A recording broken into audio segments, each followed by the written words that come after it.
Sheinbaum allá en Motocintla. A propósito del panorama de seguridad, se ha presentado un informe realizado por MB Consultores y le hemos pedido a quienes hicieron este documento, particularmente a Manuel Balcázar, especialista en inteligencia, seguridad nacional y director de MB Consultores, que hablemos de ello. Manuel, muchas gracias. ¿Cómo has estado? Muy buenas noches.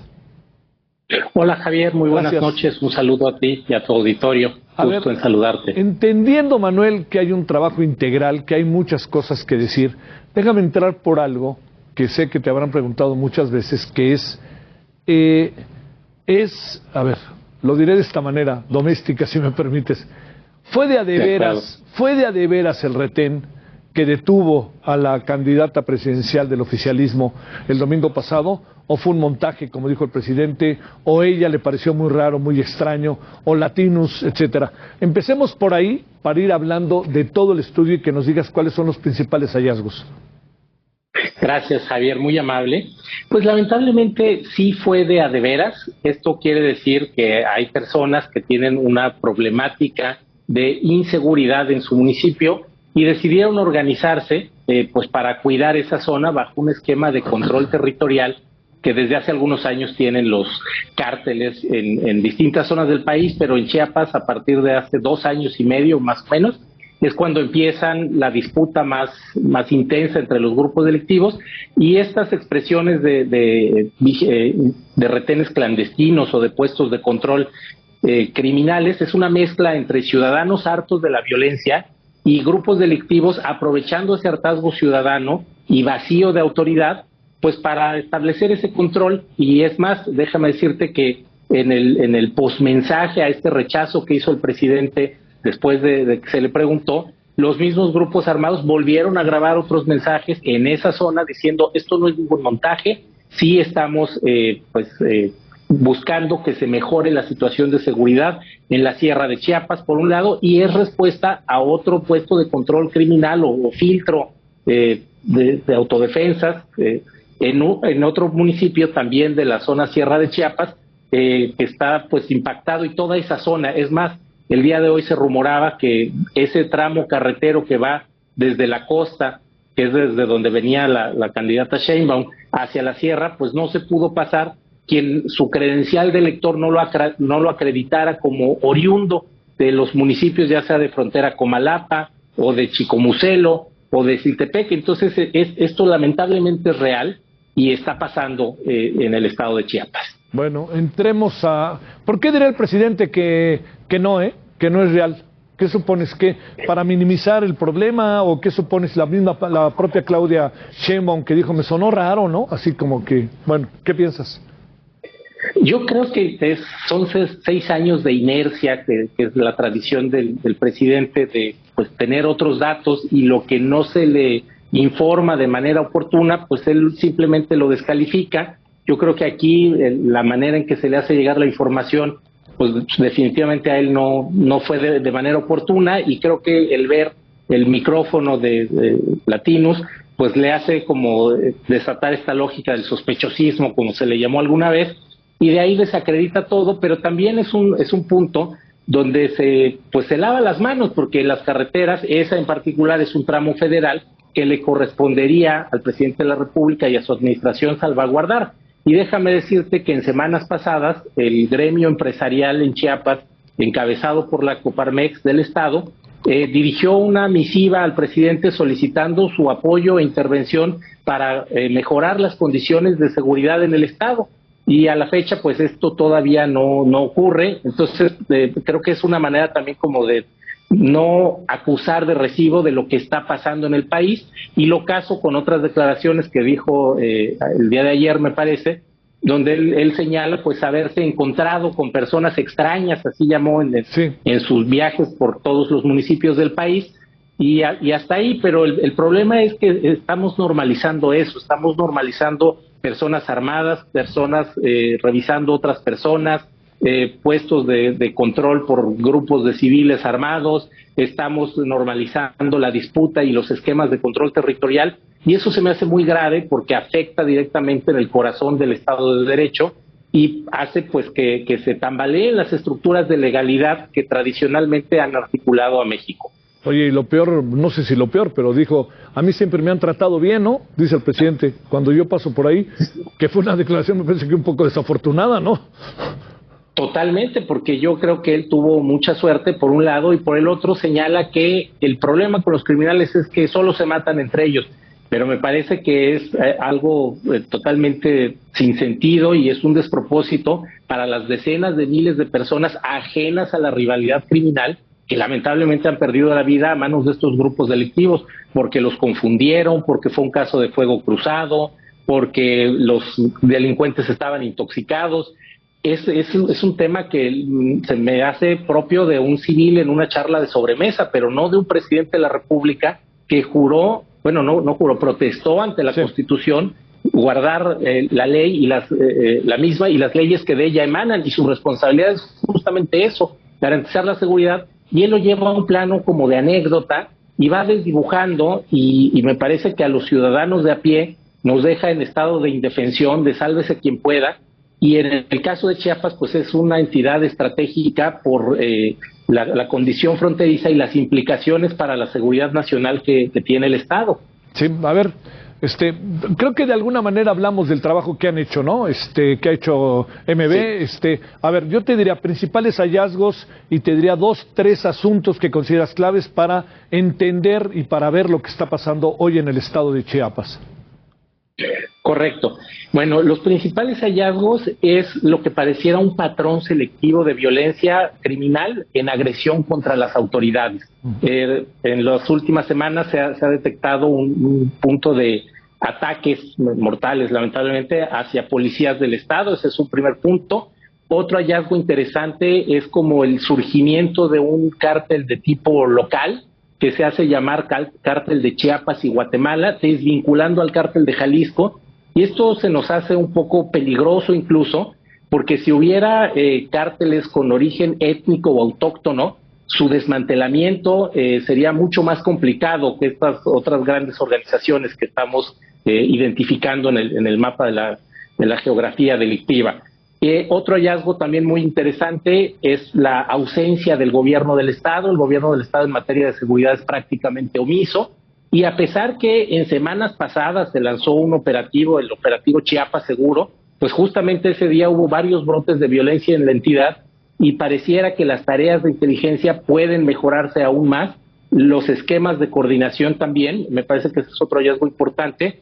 Y lo que estamos identificando también pues es esquemas de violencia social, violencia política y violencia criminal, que se nos hace también muy complicado y requiere pues sin duda mucha creatividad, esfuerzo y coordinación de los 3 órdenes de gobierno junto con la ciudadanía para poder resolver este problema. Déjame decirte que una de las analogías que revisábamos cuando hicimos este estudio fue en 1994. Chiapas enfrentó un problema de seguridad con una severidad similar a la que hoy enfrenta con el levantamiento del EZLN, que por cierto ya hasta se replegó por el crimen organizado. Claro. Y la única manera que se logró atender y superar fue primero con el reconocimiento del gobierno de la República y por supuesto el gobierno local y municipales. Es imposible olvidar a Carlos Salinas en aquellos años minimizando en las primeras horas el alzamiento zapatista, para después darle la dimensión que tiene. Aquí lamentablemente el presidente de la República ha minimizado por varios años la presencia criminal en México y en Chiapas en los últimos 2 años. Entonces tendrían que estar reconociendo la situación de emergencia. Segundo, tendrían que estar definiendo esquemas de coordinación y renovando los mecanismos que tienen de la mesa de construcción de la paz que le llaman, que lamentablemente, por lo que hemos visto y se vive en el estado de Chiapas, pues no da los resultados deseados. Y otro punto importante, está en una conexión de riesgo con Tabasco. Esta semana que termina, lamentablemente también en el tramo Cárdenas-Villahermosa, en el municipio de Comalcalco, para ser precisos, hubo varios casos de violencia. Lamentablemente una mujer perdió la vida, vehículos incendiados. Entonces es evidente que la frontera está en riesgo, sí, y se requiere una acción urgente, y aquí hay una figura muy interesante que es el Grupo de Alto Nivel de Seguridad México-Guatemala, que me imagino la Secretaría de Relaciones Exteriores podría convocar para atender el asunto de manera binacional y por supuesto en el componente nacional, y lo que identificamos también, pues que en el mediano plazo, lamentablemente, las condiciones de inseguridad en el Estado no se estarían reduciendo, al contrario, podrían agudizarse un poco más, y esa es otra preocupación que estamos visualizando, y creemos que se está pues muy sobre el tiempo para las autoridades federales, considerando que el sexenio está ya por terminar, para atender lo que ocurre, ¿no? Y resaltamos también la omisión estatal, que sí ha sido muy importante en este caso de inseguridad. Sí, digamos, ahí aplicaría aquello que el presidente dice gobierna pero no manda, ¿no? Aquí me da la impresión de que exactamente. Me parece que ni gobierna ni manda, ¿no? En este caso. A ver, déjame plantear. Totalmente. Adelante. Sí. Te ibas a decir algo, Manuel. Sí, y aquí llama la atención como para entidades que no gobierna Morena, como es Guanajuato, pues sí dice que gobierna pero no manda, y en entidades como Chiapas, donde sí gobierna Morena y el mandatario estatal parece que ni gobierna ni manda, pues aplica la de Carlos Salinas de ni los veo ni los oigo, y deja en estado de indefensión a la población. A ver, déjame plantearte, bajo este estudio, cosas que brincan. ¿Qué pasa con los gobiernos municipales, estatales, federales? ¿Qué pasa con el Ejército? ¿Qué pasa con la Guardia Nacional? ¿Y qué puede pasar con las elecciones? Muy buena pregunta. ¿Qué pasa con estos grupos delictivos? Pues están en esta pugna y en una dinámica, me parece, de atomización, que está castigando con severidad a la población en una zona que se le conoce como La Concordia, el municipio de Albino Corzo. Hay personas ya secuestradas y empiezan a cobrar extorsiones a la producción, están inhibiendo la manera de la gente para transportarse de un lugar a otro. Entonces, estos grupos cada vez están tomando más autonomía por la rivalidad criminal, eso me preocupa mucho, y las autoridades me parece que tienen capacidades de respuesta y despliegue operativo. Sin embargo, el componente de inteligencia ha estado ausente, y lo que no se hizo en 6 años, tratarlo de construir en 6 meses, se me hace muy complicado, porque además han habido casos de agresiones contra las autoridades, no en un evento fortuito que se encuentra una patrulla de la policía estatal o una patrulla militar contra los criminales. No, los criminales van a buscar los cuarteles de policía para dispararles, van a buscar los cuerpos, las instalaciones militares para dispararle, como ocurrió en Maravilla, Tenejapa, hace unos meses. Entonces, eso me parece muy grave. La capacidad de reacción, de despliegue está ahí. Sin embargo, hace falta el componente de inteligencia, y aquí rescato algo que se ha manejado, que a partir de próximos días, las primeras semanas de mayo, llegará un componente militar del ejército estadounidense justo a la zona costa de Chiapas para practicar tareas de entrenamiento y coordinación con las Fuerzas Armadas mexicanas, lo cual es un punto pues relevante, y se conecta con la alerta diplomática que lanzó justamente el Departamento de Estado norteamericano la semana pasada por las condiciones de inseguridad en el Estado.